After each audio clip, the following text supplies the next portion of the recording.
Pod železným nebem stojím dál. Ve světě, kde strach se stal král. Města z popela šeptají pád a noc mě učí znovu vstát.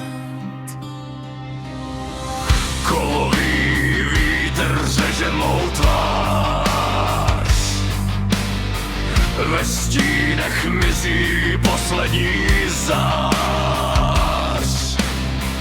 Každý krok zní jak válečný hrom, ve světě, kde ticho je jen zlom.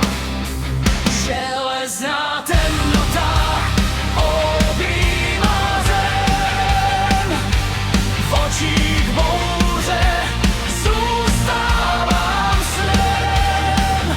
Každý můj dech je chladný boj, v ruinách času hledám svůj zdroj.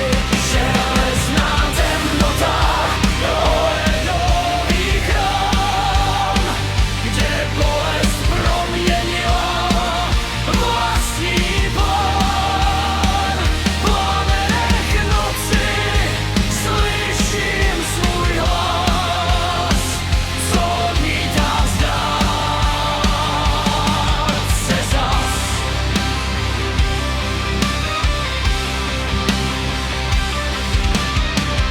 Řečeři dnů mě táhnou níž, ale duše stále hledá kříž. Zrcadla praskla pod tíhou vin a pravda spí v kamenných zdích. Ale hluboko pod vrstvou ran pořád zůstávám silnější sám. I když mě noc chce pohltit zás, něco ve mně přežije čas.